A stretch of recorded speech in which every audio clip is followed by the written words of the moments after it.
Apako Nyasaye maratego motimo ng'wono kendo nyadichiel. En adiera maonge kiawa ni ng'wono ma Nyasaye otimonwa emomiyo wanwang'ore e okinyi masani. De onge ng'wono kod hera maduong' ma Nyasaye onyisowa, wana gi eki ok waloyo jomamoko ma kawuono chenrogi kochopo kare. Wan wawuoyo gi Nyasaye ka wakone ni Jehova, kimiyowa thuolo kapod wangima e pinyni, to wanayalo wachni kendo anaful nyingi ne piny duto. Aneno mano kotimore okinyi, miyo chunya obedo kod mor mathoth. In bende kama intiere, Nyasaye kona ni happy ber, nikech inwang'ori e chokruok mar joma ngima, kama nying Yesu ratego sana iyale, mondo yudie gik malong'o ma polo kelo. Onge gima ber minyalo yudi ka polo ok obede janeno.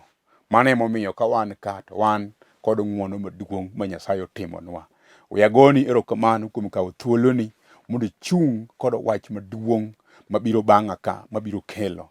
Kendo in misekawo thuoloni bende mondo iwe nindo matin chiew kogwen, mondo iwinjie injili mar Nyasaye. Nyasaye mondo ogwedhi ahinya. Adwaro ni mondo anyisi ni an mawuoyo kodi ni nyinga Pastor Bernard Otieno. An wuod Wiso Kore ma Jakochia Kamenya. Nyasaye maparo ji nopara kendo noyiena mondo abed achiel kuom nyithinde matiyo e ode kaka jadolo. Omiyo ka an ka to an kod mor, kisamoro e nyim piny to karomo, to e nyim Jehova Nyasaye to noneno ni ber mondo an ayalo wachne. Akawo tich manomiya kod luor makende kendo abiro time gi chunya duto. Tijni osemiya wuotho kuonde duto kayalo wachni, kendo ji mang'eny ma osegoyona sime mathoth, oganda mang'eny mosetimo neno, oganda mathoth moselima, an be asewuotho kuondego kakelo e wach maber maka Jehova. Mano emomiyo chunya gombo go erokamano maduong' ahinya, ahinya, ahinya ne nyithi Nyasaye moko ma ibende in achiel kuomgi. Nikech ka onge in michiko iti, kendo ka onge in mikawo thuolo mondo iwinji, to injili mwayalo dhi kayiem nono. To nitie nyithi Nyasaye moko mosemako bada e wachni kendo mosejiwa. Chunya nyisa ni mondo agonegi erokamano e yo makende. Achiel kuomgi en famili mara, nyithinda kod jaoda Mary Otieno.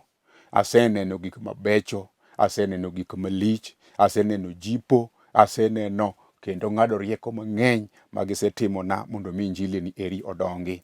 Nyithinda kod minot, erouru kamano kuom sechung' koda e wachni. An kod mamana maluor ahinya kendo mageno. Mamawa ma Alego, kamoro ni Pap Olengo Primary School, Mama Mary Abwao. Mamana erokamano, in bende wiya ok nowil kodi e gimoro amora.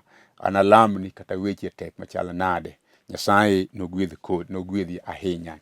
Bende an kod owadwa maluoro gi chunya kendo ahero, owadwa Michael Otieno Masiaga mar Rehema OVC. Ebe wiya ok nowil kode, chunya mor kod tich mutiyo kanyo.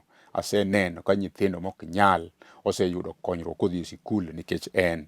Owadwa Michael, wiya ok nowil kodi, alamo ni pile Nyasaye mondo ogwedhi ahinya. Wan kod owadwa Joseph Ojwang' ma jakom Masiela Kaduol, oa Sulwe. Owadwa Joseph, in bende Nyasaye mondo ogwedhi ahinya. Nyingi ok norum e chunya kuom gik malong'o misetimo. An kod minwa maluor ahinya, ahero dende ni min Yugis, Mama Kinyi Obonyo. Nyasaye mondo otimni ng'wono, isechungi injili kata bed ni weche moko gajore kama kamacha. Mamana, alamo ni Nyasaye. Nyasaye mondo ogwedhi ahinya, Nyasaye mondo riti ahinya, Nyasaye noting'i malo. Bende an kod owadwa, jayalo owadwa, mosechungi injili ni higni mang'eny. Chunya mor kode, keto familino Nyasaye mondo ogwedhi. Dan owade ma Kobudho, ka en gi jaode manyar Imbo ma min Kevin. E odgi kanyo gisetiyo matek, chunya osebedo gi mor. Owadwa Dan, chunya mor kodi ahinya. Erokamano, erokamano. Nitiere nyaminwa moro maluor ahinya mahero, odak e piny mar California, Amerika, iluongo ni Lilian Mok Riek. En okende e piny ma Sudan, to dak Amerika, to nyar Kenya ka. En bende nyonena e Lolwe TV, kendo nosebedo kogoyo sime e weche moko matek mane en go.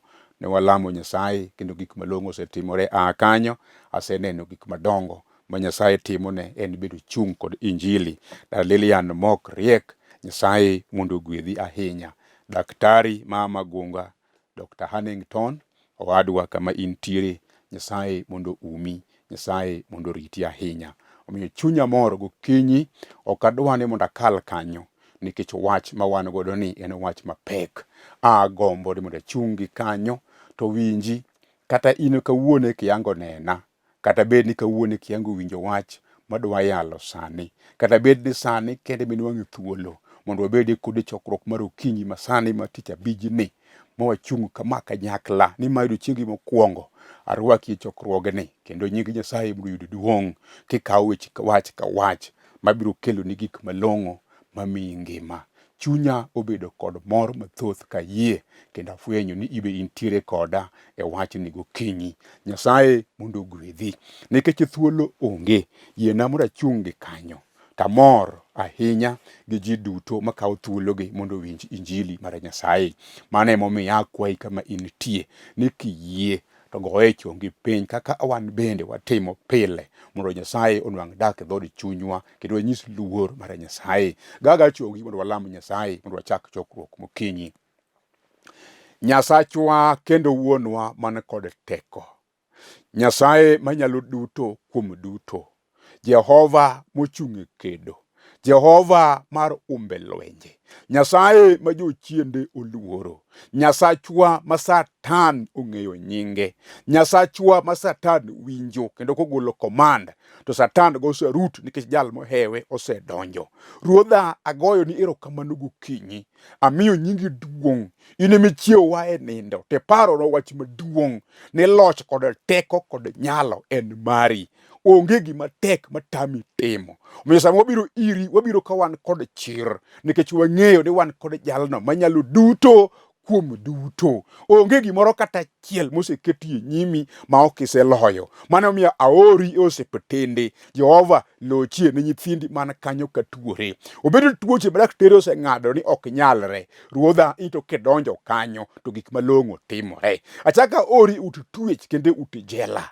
Nyasaye, joma ni kanyo duto te ok nigi koso yaye Nyasaye. Kata gikoso to wenegi, ng'adnegi bura kare. Jehova yo, in eming'eyo ndara kama nyithindi wuothe, itimne ji ng'uono yaye Nyasaye. Ing'eyo kuonde duto gi pek ma jogi nigo, ing'e pudhe gi rong'onde, ing'e nyithindi man kod pek ma kata ok wawacho. Rie badi mar ng'uono kendo motimo chuma mar loch yaye Nyasaye, mondo ne badi man kod teko kichung' ka nyithindi timo neno kuom seloyo.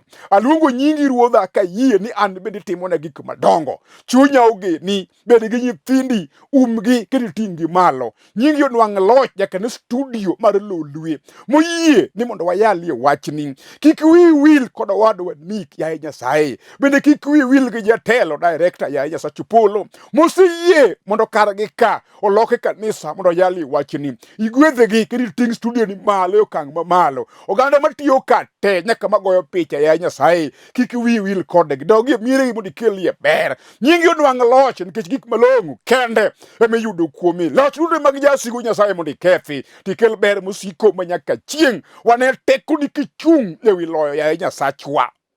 Erokamano Jehova kuom setimo gik madongo. Chung' kodwa weche te mwapenjo, kata kamoro remnwa ni ok wapenjo. Jehova, mano bende mondo imedi. Ok wachuno to wasaye nying Yesu Kristo ma Jawarwa. Amen. Kama igoye chongino in bende chung malo, tigoye ni amen mondo obed kamano. Adwa somo wach mondiki e kitabu mar Tich Joote 4:1 nyaka 3 mawacho ni yande. Kane pod Petro gi Johana wuoyo gi ji, jodolo gi jatend jorit Hekalu kod jo-Sadukai nobiro irgi. Chunygi nokethore ahinya, nikech joote ariyogo ne puonjo ji ni Yesu nosechier kuom joma otho, manyiso ni joma otho biro chier. Kuom mano ne gimakogi mi giketogi e jela nyaka kinyne, nikech piny koro ne yuso. Thuon wach madwa wuoye gokinyi masani ma gombo ni wapog kodi kanyakla. Kendo chunya nyisa ni en wach monego iling'ie mos kendo chiki iti mondo iwinji. Bende agombo ni mondo ateri mos mondo chik iti wachni mondo odonjni. Kendo wachni en wach mibolruokie.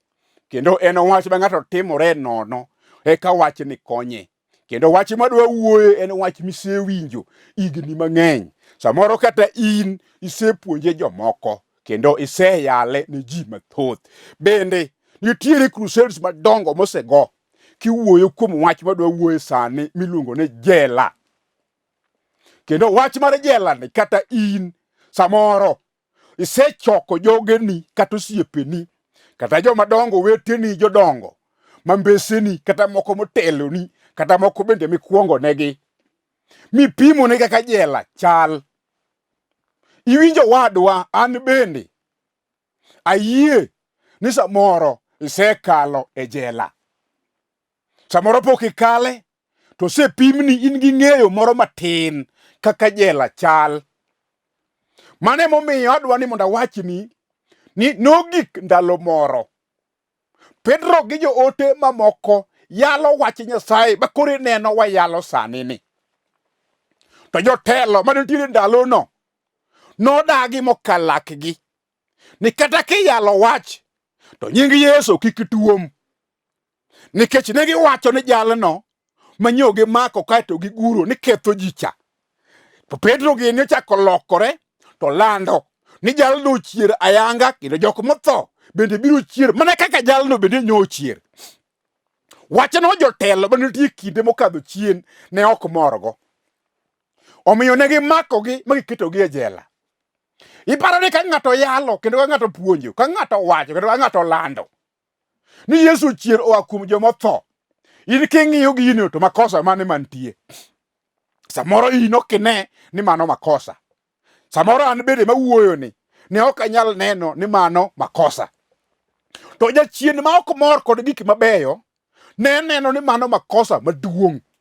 Omiyo ne gimako jogi ma giketo e jela.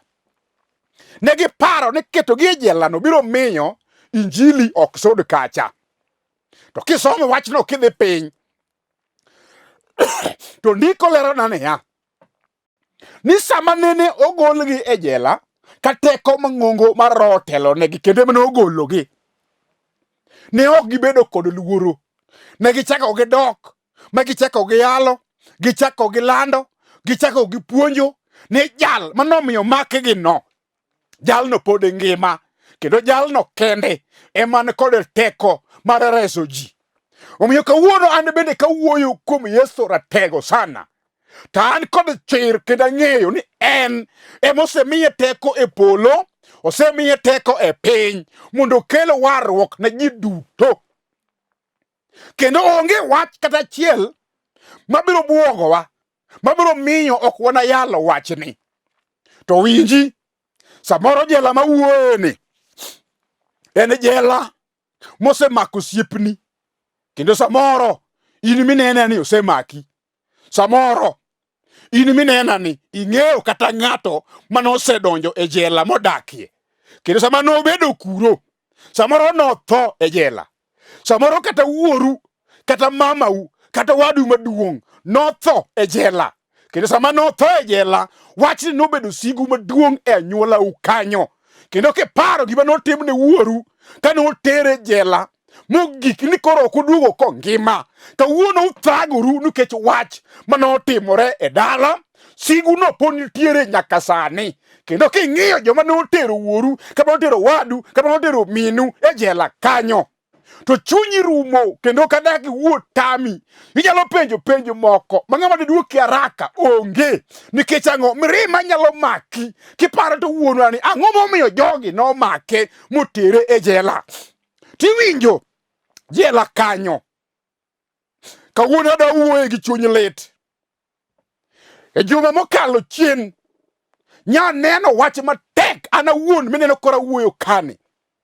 Injili nyalo mi inyon jela kaka joote maka Jehova bende nonyono jela. Sama notera e jela ne ok ang'eyo ni makosa an go, to notera komaka gi weche mag injili mayalo ni. Omiyo nanindo dala 4 e jela kaneno weche matek komaka e sel. An jayalo musitiyo ni Nyasaye igni mathoth. Wach Nyasaye mayalo ni nomiyo joma moko matimo negi maber. Wachno norundore kendo kawuono ka an ka to chunya kona wuoye gik ma nyacha neno e jela. Na neno weche matek ya Nyasaye maratego to nochung' koda kata bed ne tek machala nade. Nyoka yie ni an ema an kanyo kendo ne odbe chalo na lek nikech chunya ni penjo to ang'o momiyo ayudora ka to an to pok atimo gima rach. Kata kamano Jehova notera sikul mapuonjora gik mathoth kendo oganda mathoth manie jela gin gi cases mopogore opogore. Ng'ato ka ng'ato ting'o misike momiyo biro kanyo. Ka ng'ato penji gimokeli tibi winjo gimokele. Samoro dhogi moko wach ni mara ni to kare berie. Sama gin kanyo to gipuonjore kendo gipuonji weche moko ni in ka wang'o penji tidhi wach kama to kendo kidhi wacho kamano tiwuok to en to wuok ok jela kanyo to tame. Wach ni lit na machwero pi wang'a kendo kaparo kaka oganda thagore e jela to lit na. Onge ng'at manyalo golo gi jela kanyo. Jomoko ni kanyo kohangi negi weche, jomoko bende otimo to gin gi cases mopogore opogore to gin kanyo, gin e jela. Wach ni nyalo mono ng'ato chiemo nikech ang'o?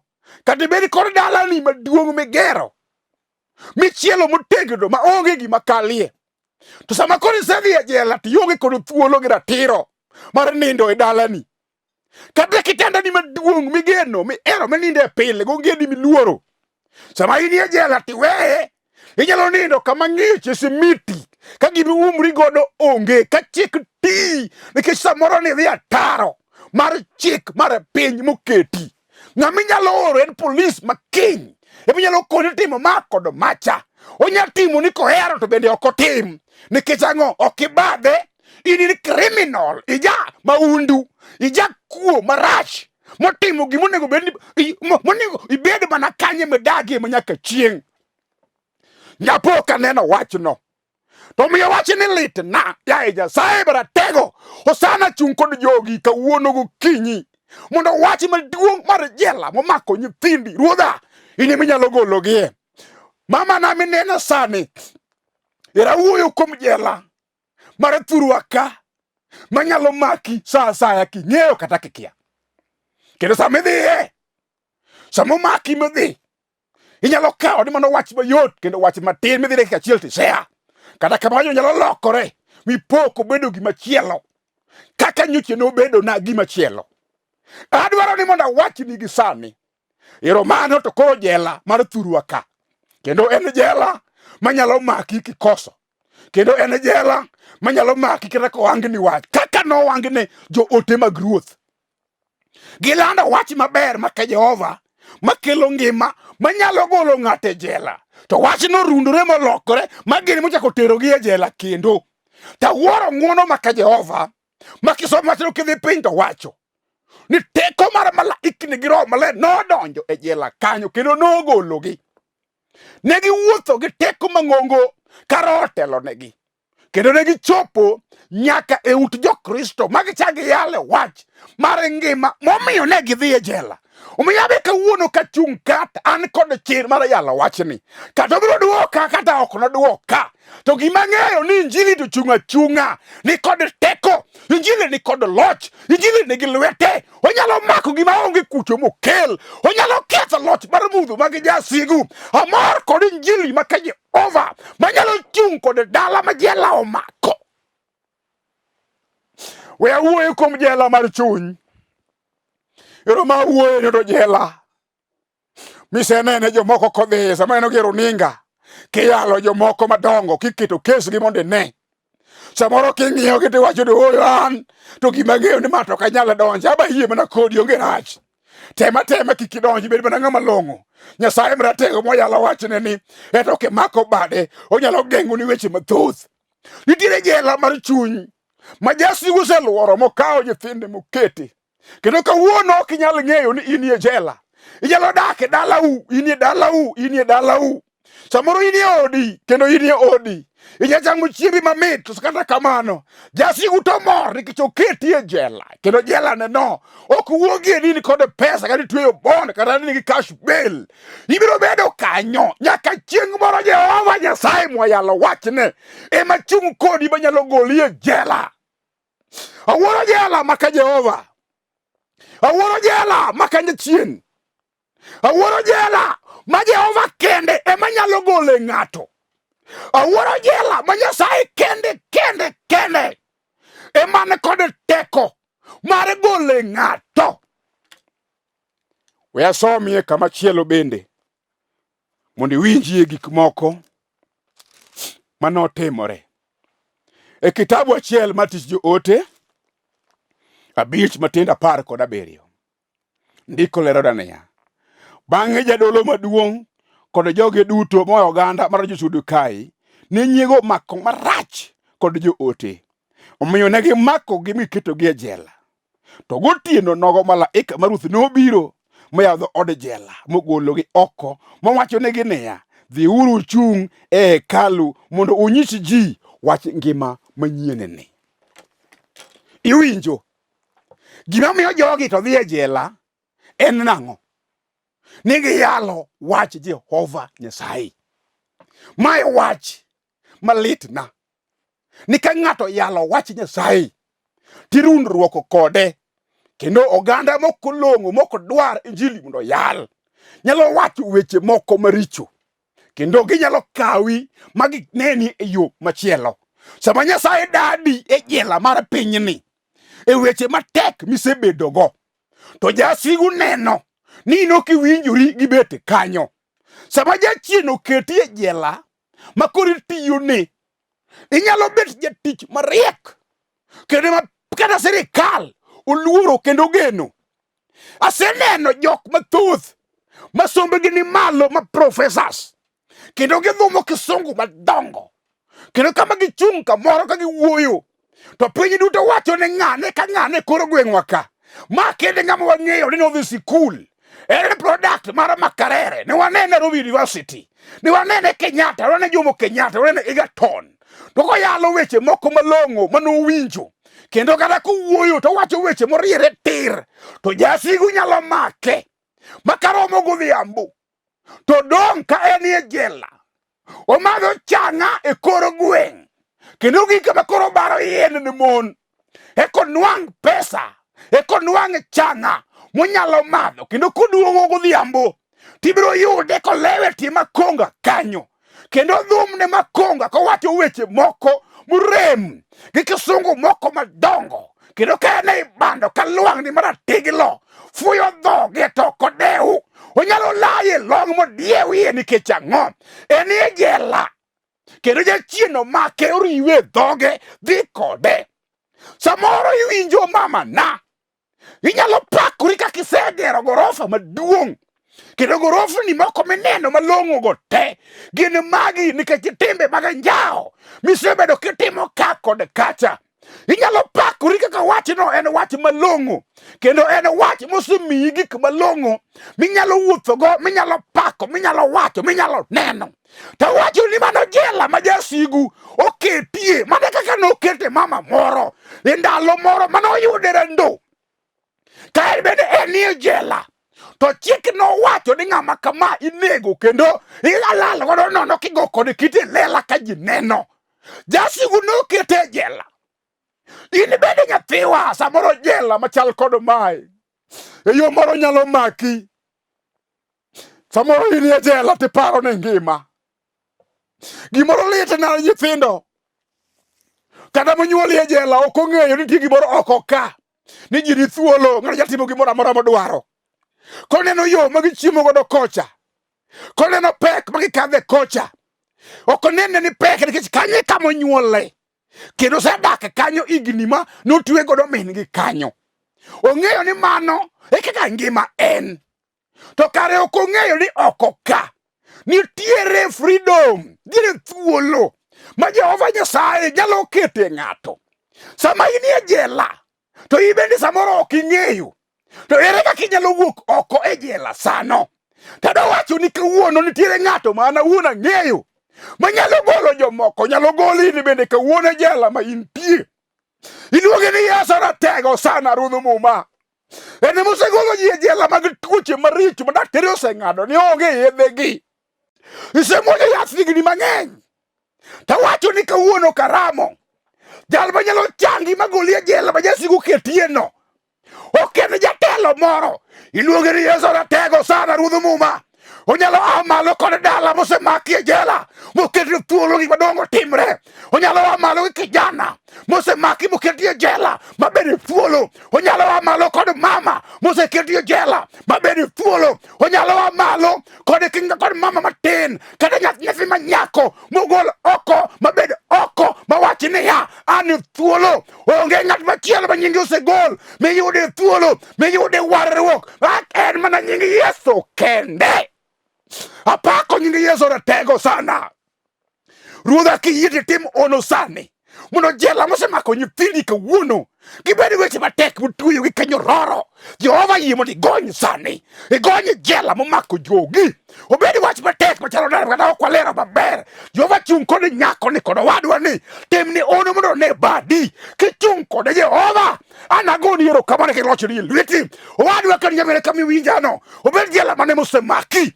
Kawuono nyingi Yesu ratego. Akelo ni konyruok iluonge ni Yesu. Ene kende. Ene mandiko lero ni polo. Moro kode. Ene men kode loch. Ene men kode teko. Ene mokelo wach mar bedo thuolo. Obiro gonyi e jela sani. Kendo kama intiere no. Kiyie kod wach mayalo sani ni. Kiyie kod wach mapuonjo ni. To go chongi pibro lam Jehova. Mondi neko goli e jela sani. Jehova Nyasaye. Agoyo ni erokamano. Aseneno ng'wono ni kod hera. Ayie ni wach mikelo.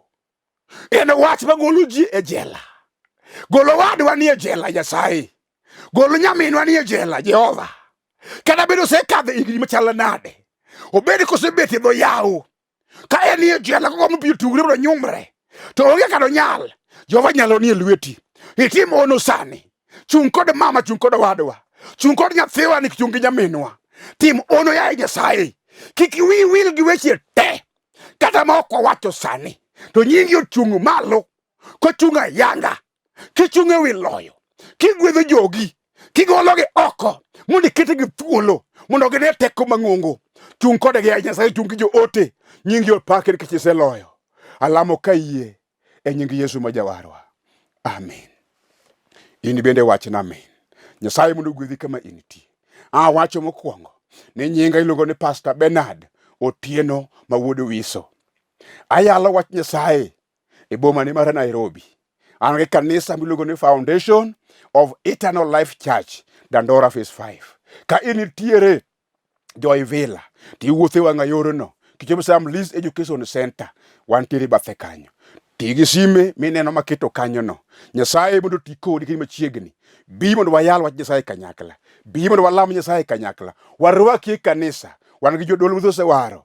Wantiere kod gi kanyo oseketo gi kare. Barnabas Oumo Otieno, Henry Kus Otieno ma wuoda wuonda, Alex Okelo wuodo Yule, Gibisop Maro Julius Otieno wuodo Dondi. Kanyakla watiyo tich Nyasaye kanyakla. Go sime miyudo kanyo no. Wapuonjre weche moko, wang'adre rieko, walami Nyasaye mondo kanyalore. To bed jela machalo nade ma Yesu oseketi keto keto wae mondo wa aye kokalo kuom tiyo ne Jehova, kokalo kuom yie kod injili, kokalo kuom siko e tiend wach Nyasaye. Biwarwaki kanisa, goga sime kanyo. Nyasaye mondo umi, Nyasaye mondo teli, to goli e jela ma jasigu osemaki godo mondo ne teko mang'ongo mar bedo thuolo e od Nyasaye ni go. Nyasaye mondo gwedhi mang'eny. Amen.